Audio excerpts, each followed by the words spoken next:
Hey guys, Jason here. In this video, I'm going to give you a full review of the bass guitar that I've been playing for the past 4 or 5 years now, and that's the LTD D-5.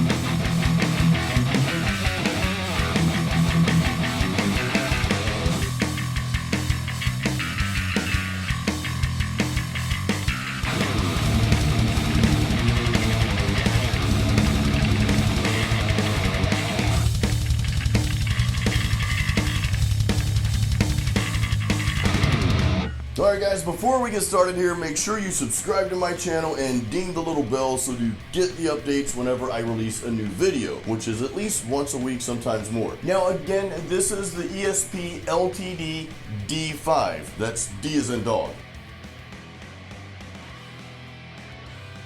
That was Frodo. He's our piebald doxy rescue, and he likes metal. Now, real quick, the D5, of course, that stands for 5-string, and there's a specific reason I went with a 5-string bass as opposed to a 4-string bass. Up until recently, I've only played and recorded with 6-string guitars, and a lot of people have asked me about my prior albums and recordings, like, what are you tuned to? I'm like, I'm just using standard tuning. They're like, wow, it sounds a lot heavier and lower than that. Well, that's because I'm using a 5-string bass, and I will only record with the 5-string bass because for metal music, you do get that lower end, you get those lower notes, and that really helps fill in the spots and just gives it more punch, in my opinion. That's not really part of this review, of this specific bass guitar. That's just in general, just kind of want to throw that out there. So let's talk about this D5. Kind of heavy. I remember my granddad picked up one of my guitars a long time ago. He's like, is this what you call heavy metal?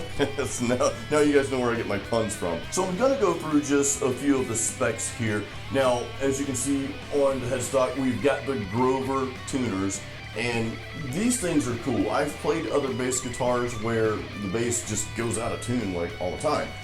This bass guitar never goes out of tune, like seriously, ever. I've never had a problem with it. If I haven't played it for a while and it's just been sitting here in the studio, I might have to tune it just a little, but it's never like completely out of whack. I attribute a lot of that to the type of tuners that you have on here, because with this bass you don't have like a locking tremolo or anything else to really hold its tuning. Now another thing is this bass is neck through construction. And I honestly, when I was looking for basses, when I was doing my online searches, I really didn't care if it was neck through or not, but I am kind of glad I did get a neck through bass because it does give you a little bit more sustain, and to me just the overall tone sounds a little better than other basses that I've played that were like a bolt-on neck. So I am glad I went with a neck through, kind of by accident there. Now the D5 has a mahogany maple neck and a rosewood fingerboard. And I will say this thing plays really, really smooth, and it plays almost effortlessly for bass, which that's almost impossible because bass guitars are kind of hard to fret. I mean, it's just the nature of the bass instead of nature of the beast. I just thought I'd give you another pun. Anyway, so let's do a quick demo on how this thing plays just out here in the open.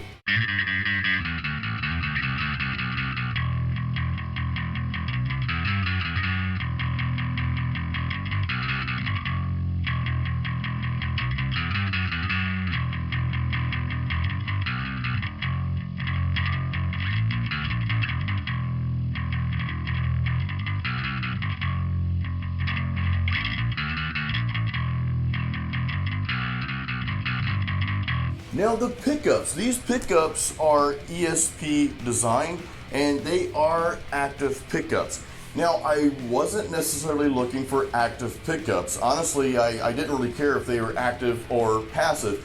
Actually, the last bass I had, I think it was a Dean. I had this really cool red Dean bass. I ended up giving it away to a friend of mine who needed a bass, and I knew I was getting something new, so I'm like, dude, you just have my Dean. So these are active pickups. Again, I really didn't care if they were active or passive. I didn't think it would make that much of a difference, to be honest with you. But I'm glad I accidentally chose a lot of things about this bass that I didn't realize were gonna be so cool. When I got this and started playing with it and started recording with it, I think the active pickups, especially with metal music, really helped push through the mix and just gave me a better overall tone. And that's really what it was all about for me. I wanted the bass to, of course, not be prominent. You know, I didn't want it like to dominate the guitars and everything in there. You know, my music's not bass driven, but I did want to hear the bass. I'm kind of going off a little tangent here, guys. This is a problem with a lot of metal music, though. Now I'm thinking back to the Justice for All album. No justice for Jason Newsted. They like cut his bass out, you know, on purpose. It was kind of a crappy move. I mean, this is the problem with a lot of metal music out there, though. You really can't hear the bass that well. You know something's kind of booming in the back end there, and you hear that bottom end, and that's great, but you can't really distinguish what notes are being played. So I make sure that the notes can be heard on my albums. You know, you can hear the bass. Again, it's not overpowering. I don't want it to be overpowering, but I attribute a lot of that to the type of bass I'm playing. I don't know if this bass is like specifically made for metal. Actually, I don't think it is, but you know, I've somehow made it work, and I'm actually going to show you what I'm using for tones too in a second here, so definitely hang around for that, because of course that attributes to a lot of that as well. But no, I do like how this sounds in the overall mix, or rather I like that I'm able to easily get it to sound good in the overall mix. So I'll say that, because there's a lot of other factors involved there. The one thing I'm not a huge fan of is there's like way too many knobs. Guys, I am like a minimalist. You know, I hate giving labels, but seriously, I don't like a lot of stuff, you know.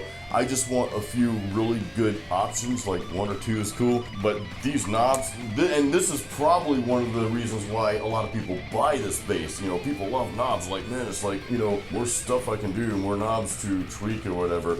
But, you know, when I start turning knobs, like, bad things happen. It's probably because I don't know what I'm doing. But anyway, no, I'm just a simple man. Ugh, that was a Skinner reference. That being said, these things stay pretty much up the middle, except for my volume. My volume, I crank all the way up on this thing. But again, most people want more options. They want all those knobs because they can do a lot of cool things with them, you know, so that's not a bad thing. I'm not saying this guitar sucks because it has too many knobs. That's on me. That's my own preference, you know. Now, one thing I want to reiterate real quick, guys. Again, I have had this guitar for 4 or 5 years. ESP's not paying me to review this or anything like that. Hey, dudes at ESP, if you guys want to like send me some money, or better yet, make me a signature guitar, I'm okay with that. But anyway, I have no special interest here. I've just had the guitar for 4 or 5 years, so I've had a lot of experience. I mean, this thing has recorded 3 albums already, and several YouTube videos, like the full mixes you guys hear on YouTube that I do here. Well, I'm playing this bass, and I've played this on several other projects that I've recorded for other people, so I've got a lot of experience with this bass guitar, and yeah, I do like it. I don't see myself really ever parting with it. I have no reason to. Now for the bonus part of this video, I want to share with you guys what I'm using to get my bass tones. Now here's a screenshot of the plugin I'm using, and it's called Bass Amp Pro by a company called Studio Devil. Now, Studio Devil, I don't think they're quite as popular as like Positive Grid and Amplitude and Guitar Rig and all those others, but I'm just gonna say this, and this might piss some people off, but I've played like all these other plugins for bass, and this plugin just blows those away, man. There's like just no competition whatsoever.